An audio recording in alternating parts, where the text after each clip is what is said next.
Welcome to Season 2 of the Generational Dental Wealth Show. Season 2 is all about increasing dental financial IQ. We do record these live in studio at Team Studios, so if you want to see the video format of this show, go ahead to Spotify or YouTube. Also, if you want to join the Generational Dental Wealth community, go ahead to teamfinancials.com/educate. Let's hop into it.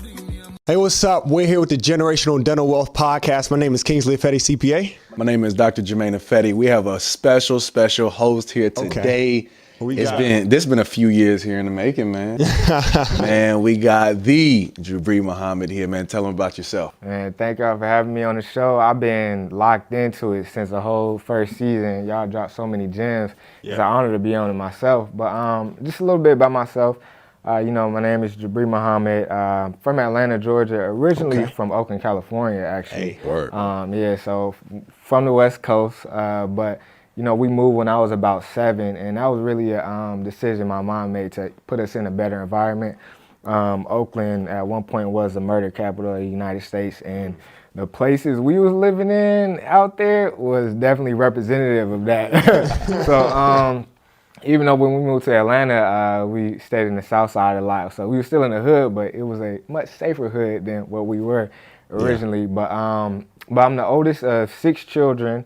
I came from a single-parent household, very low income. So the thought of going to college and becoming a doctor, it was never out of my reach in my head because my mom, always taught me in my potential. Mm-hmm. But I didn't have anybody else doing that around me. I'm the first person in my family to go to college, and definitely about to be the first doctor. Wow.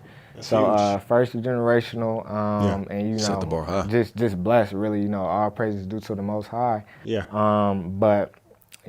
I'm just doing the thing. I love it, man. Came in swinging. That's what I was saying, man. That's man, so much to unpack there, man. But Kingsley, real quick, man, what's going on in your life? I don't even know how to really back up. Shoot, man. I mean, nothing much. Obviously as a CPA, getting ready, obviously take on all of the different tax season needs. Clients coming in, trying to get all this year-end tax planning done. So, just taking it one day at a time. For sure. What about yourself, man? Man, I can't complain, man. I had a student come shadow me on Monday at the office, man, and just spend some time with that young man. We got to spend half a day together. Empire, half a day means 6:30 to 1.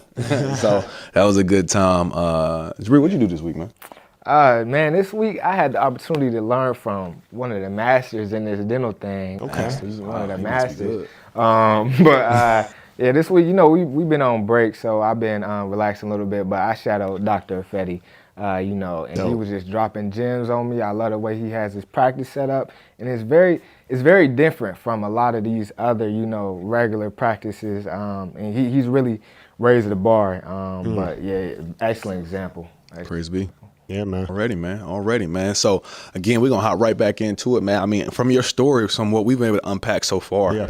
So, from Oakland to Atlanta. Sir. So from Atlanta to now North Carolina, but there's some steps in between. You want to walk us through, even just high school and then college, and where you ended up deciding to go to undergrad? Oh, definitely. All right, so so starting off with high school, so in middle school, I was in one of the public schools. I went to Riverdale Middle School in Riverdale, Georgia. But then when it came to high school, that's one thing my mom really prioritized was our education. So she knew, even though she didn't know anything about college or how to set us up for that type of stuff, she knew she wanted to get us in a good school. So she put me into a very, very small private school in College Park, Georgia called Blackstone Academy. And a lot of people, when they hear oh, you went to an academy? Oh, you must have came for money. I'm like, dude. We was on food stamps when I went to high school, and the only reason I was able to go to that academy is because we were able to get food stamps, and then we had a little extra money to, go towards the education. So when I tell you, my mom put that education first, and I thank God she did, because now I'm in the position where I am now.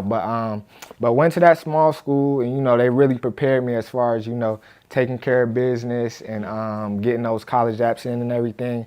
So much to the point where I applied for a scholarship called the Gates Millennium Scholarship. And honestly, I didn't think I had it in me, but one of my teachers, she was like, no, you got a great story of overcoming adversity and this and that.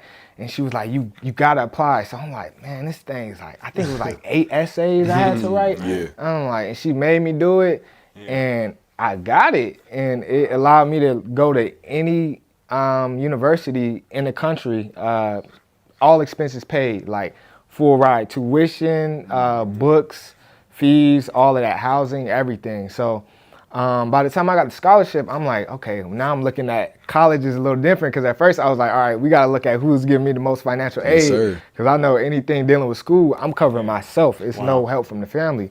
If anything, I'm sending help back to the family.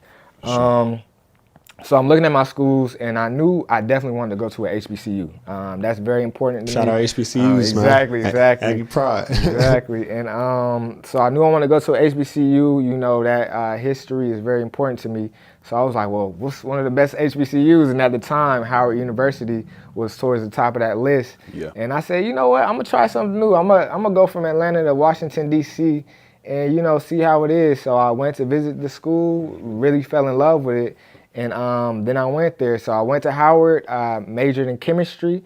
That was quite the decision. Had me doing calculus 1, 2, and 3. And now I hate math, but definitely love my time at Howard. And funny thing is, when I first started at Howard, I was pre-med. I wanted to be a pediatrician my whole life, because when I was very, very young, I had a black male pediatrician named Dr. Lenore back in California, and I love this man. So I'm like, oh, I want to be like him. Yeah. And it's crazy how, like, you know, that brief period of time I was with him had a lasting impact on me. But so I was like, you know, I want to be a pediatrician. So I'm doing all of the pre-med stuff. But then I started doing these summer programs. So I did SHPEP, or SHPEP, at University of Florida. And I was doing the pre-med track, and I noticed while we were sitting in lectures all day, the pre-dental students, they were doing impressions and like doing all this fun stuff with teeth. And I'm like, dang, that looked kind of cool. Yeah. So that was like my first introduction to dentistry, because I had never met any black dentists before then. I never even considered dentistry as a career path. After that summer program, I decided to start visiting Howard's dental school, because we have a dental school on campus. Started talking to the students there. Then I got a mentor. Shout out Dr. Jordan Jones. He actually did my braces for me, because my teeth used to be jacked up, man. That's what's up. But he did my braces for me, and then and he made me apply to the MEED program at University of North Carolina. He was like, if you're really considering this dentistry thing, do this program. And I was like, dang, that means another program, I got to get recommendations and all that. And so me being lazy, I looked it up as soon as he told me. And I said, dang, the deadline passed. I guess I can't do it. In the back of my mind, I was happy because I didn't feel like doing it. And he said, all right, I'm gonna contact somebody, made a couple moves. He said, all right, you got 1 week to get your application in. I said, what? So I got all my letters of recs in, did my essays, everything. Fast forward, they let me in. I did the program. It was very, very rigorous. Yeah. But, you know, I fell in love with UNC, having mentors like Dr. Ifedi. He wasn't, I don't even know if you were an official TA, but you were there like you were an official TA. Like, he was always there. And I was like, yo, if this is like the type of environment at UNC, then I think I could feel comfortable coming here, especially from an HBCU. Yeah. And then that's what really made me, that was one of the big reasons I chose UNC. So I know that was a long spiel, but you know, that was that's my path to dentistry. That's real good, man. I mean, there's so many parts in which I want to go back step by step and just digest. I mean, the first thing that really sticks out to me was, I mean, your mother's forethought to know that if I want my children to turn out different from the environment, I got to change the environment. Exactly. And the reason that resonates with me so personally is because that's exactly what my parents did. The middle school that we ended up going to, especially when I was in 5th grade, and I went with my younger brother Jonathan, we went there for 1 week until my mom decided, nah, we can't go to no neighborhood schools, because when you're in the neighborhood, different things happen, right? Especially the environments that some of us grow up in. So we ended up moving to a whole different middle school that was downtown Charlotte. And same thing happened in high school. Never went to the neighborhood high school. Ended up switching to a different middle school. So it's like sometimes your parents see things before they happen, and it's like you want to push back on it because like I want to be with my friends, but it's just like sometimes it's always good to have somebody who's looking ahead and somebody who wants more from you than you actually want from yourself in that particular moment. And that kind of theme is like redundant in your story. Yeah. Somebody believed in you for the Melinda Gates Scholarship and had you apply for it, even though you didn't necessarily want to apply for it. Yeah. And now you're in a completely different financial position coming from a student debt perspective. And then you talk about getting in again. Now you're an undergrad and someone now is believing you again, saying, yo, go ahead and put this application in for MED. They believe in you. So, and again, we always stress mentorship so much because it's so important for there to be some type of person who can look a little bit ahead for you and can help you map out those next steps. So I'm just glad you have great people in your lives.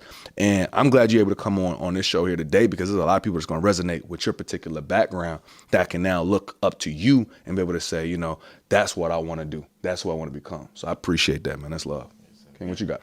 No, exactly. I mean, the biggest thing that stuck out to me just in that brief stint, man, is I heard the word generational. Every time I hear that word, it kind of piques my interest. You know, you saying that you're the first person of your generation to be able to go to school. And, you know, when you set the bar there, you know what I mean? Now the goal became the standard. Yes, sir. You know what I mean? And when you maybe to make a goal a standard, everybody wants to rise to that standard, man. So, man, I just love the fact that, you know, it's a generational a hurdle that you crossed over, and now everybody after you, man, should be much easier, man. I'm glad you touched on that, Kingsley, because like when people hear generational dental wealth, we think first thing people think of money. Right? Exactly. My income's gonna grow. But to be honest, I mean, your mother set y'all up for a whole different trajectory.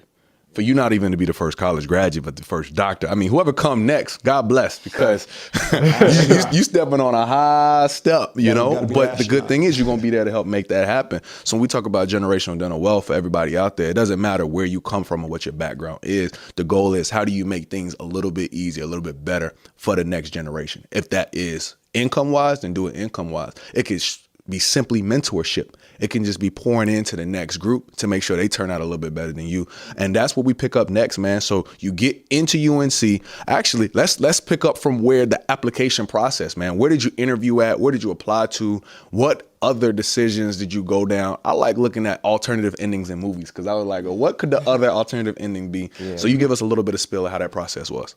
So as far as applying to schools, I think the schools I was looking at were University of Florida, Meharry, Howard, UNC, and Dental College of Georgia. Okay. So kind of early on, I ended up pulling my application from University of Florida just because I kind of wasn't feeling the school as much, talking to some people who were there. But, you know, shout out to UAD, they have a great program. I just didn't feel it was the best for me. So I ended up applying to Meharry, Howard, Dental College of Georgia, and UNC. Also University of Maryland too. So I applied to 5 schools, ended up interviewing at Howard, Meharry, UNC, and Georgia. And then I ended up getting into all 4 of those, but then later down the line, Maryland, they ended up offering me an interview, but they offered me an interview kind of late in the game. I had already got accepted at all of the other schools, so I'm like, I'm not feeling it. And honestly, I would have took the interview, but when I went to visit their campus and talk to some people there, it didn't feel like a great fit for me. So I was left looking at those 4 schools. I'm like, okay, I got into these 4 schools. Now I gotta start putting together my criteria of, you know, what I'm looking for in the school. And, you know, finances was a big thing. Having an environment where I feel comfortable, where I could be myself, was a huge thing.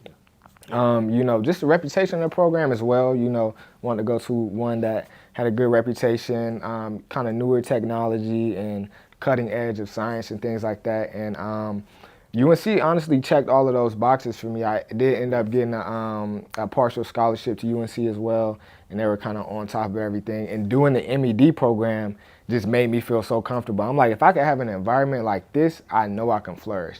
And that really came from those minority TAs like Jermaine. Shout out to my old roommate, Dr. Tavian Simmons, doing his oral surgery at Indiana. But just like all of those people, Dr. Rainer Ransom, like just really helping me and, give me that sense of community.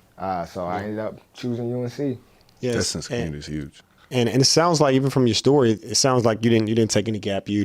You rolled right into the program, correct? Yes, sir. So how was that transition? Do you suggest if you can do that, or what's kind of your take on that? How did that kind of fold into your story? So personally, in the beginning, I was like, I don't know if I want to go straight in. I kind of want to take a break. I'm a little tired of school. Yeah. But that was just a little laziness in me speaking. But I will say sometimes gap years are appropriate. So I'm not putting down gap years at all, but for me, I didn't feel like it was the right thing for me to do. So I said, let me at least put in all my effort to applying to all of these schools. Yeah. And, if it goes well, I get in. If not, I'll take a gap year, get my stuff back together. Now, as far as going straight in, I don't regret it at all, just because now I'm at the end of the finish line. So, had I taken that gap year or two, I would be a third year or a second year. And I'm ready to get up out of here. I'm ready to get out. But and I also think it was nice, kind of just going straight into classes, because I was still in the mindset of a student. I hadn't started making money, getting comfortable doing something else. I was still in that student mindset. Yeah. So it wasn't too hard to kind of turn that back on after summer break. But yeah, I enjoyed it. So the one thing that sticks out, again, I like to really listen to not just like the words, but I like to feel the words. And something you keep saying is that, like, it's not that it's bad, it just wasn't for me. And I feel like that's the key with everybody on their journey. It's not that we can tell you what to do, right? It's for you to self-identify based off of the pieces of information that you gather. Does that match where I'm trying to go? Does that match me? Right? For him choosing not to go to any of these different schools and choosing to be somewhere he felt more comfortable, that was for him. That doesn't mean that might be for you, right? But now, as well as the gap year as well, like, there's people always having this gap year debate, discussion, whatever you want to call it. Should you take a gap year? Should you not take a gap year? To be honest with you, most people come out more mature after a gap year. But let's be honest, you come from a different background. So you've been going through that maturation process far before you needed a gap year. But again, that's you. That's not everybody. For myself personally, I took 2 gap years, if you would call them gap years, and I got my MBA during that time at East Carolina. I call it a gap year. Most people don't call it a gap year, but that's for me, right? So for Kingsley, what did you end up doing? Roll right into the master's program. I said, I'm not waiting.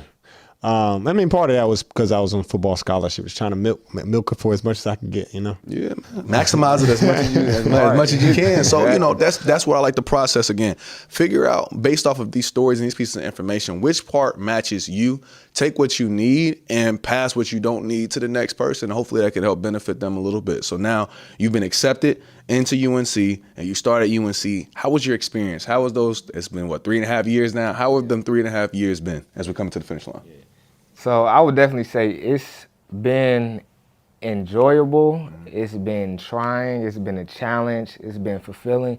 It's so many emotions that go into dental school, but at the end of the day, I just know I would definitely make the same decision if I could go back and do it all over again. Like I would definitely choose dental school. I really love the profession.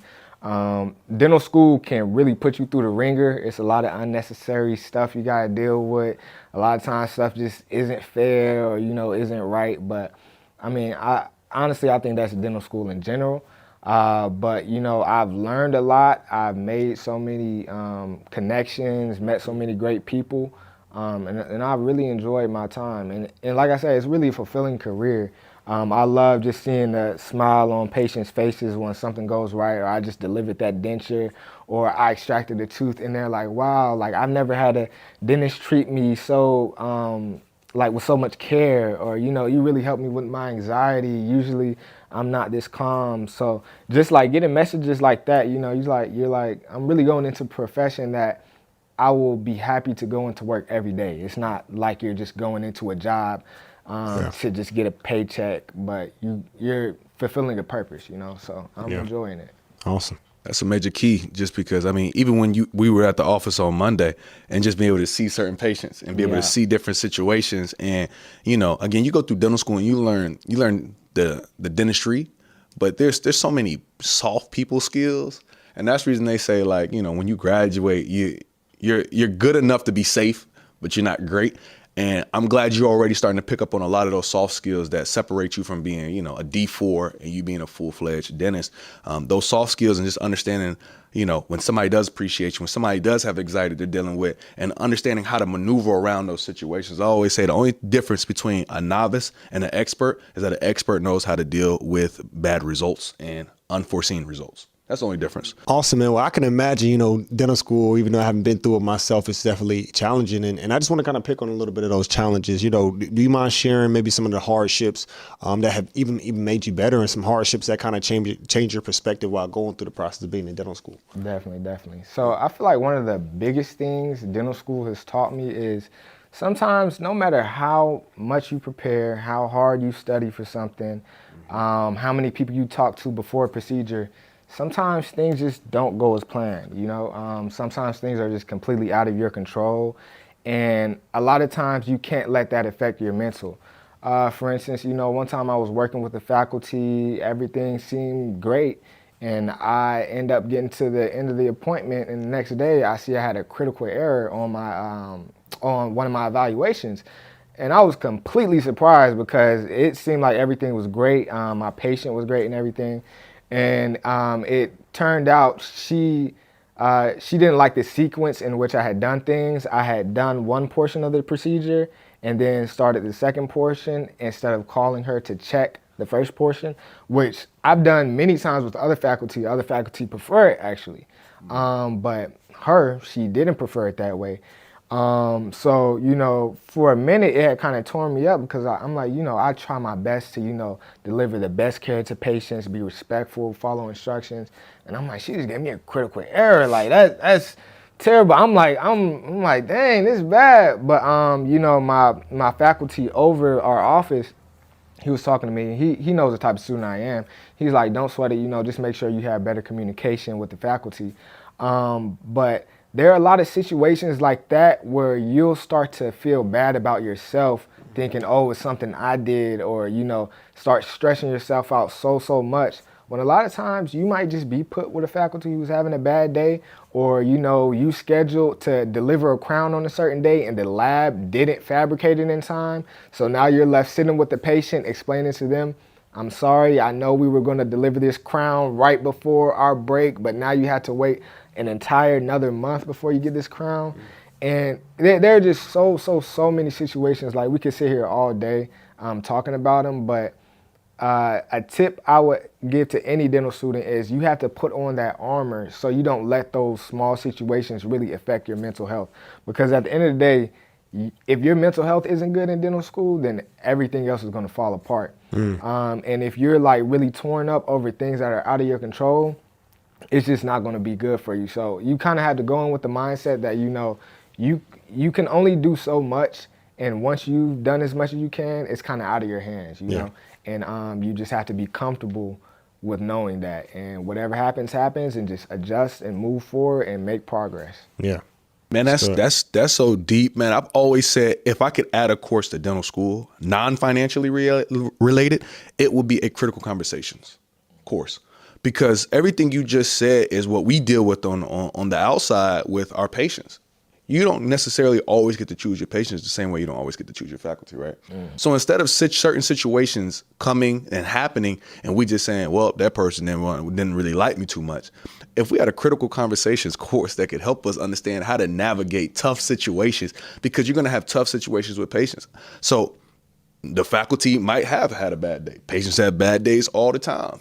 Now, again, a crown might not come back in time, right? Being able to now help you get points or be able to teach you pointers how to deal with the conversation on when something doesn't come back the way it's supposed to, when procedures don't work out the way that we thought they would work out, right? Again, those soft skills that you got to pick up outside of school. But again, you got so much to learn while in school. I don't even know where we would fit in the curriculum, but I'm glad you're already picking up on those and not just taking them as like personal knocks against yourself. And again, when you're going through dental school, there's so much that it feels like is going on that you start to internalize and taking it personal and feel, am I good enough?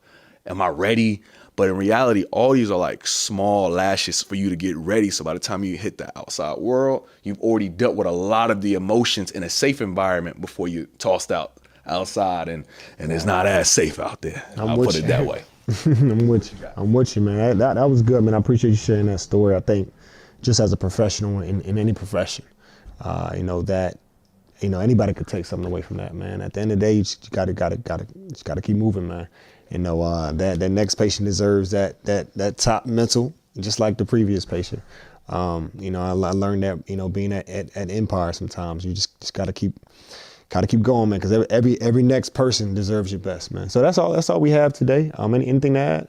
No, that's good. So that wraps up part one. Y'all tune in next week for the next half of this episode. We're going to go into the nitty gritty of what it looks like now that you're about to graduate on the financial side. Oh, yeah. Hey. Excited. Peace. See you.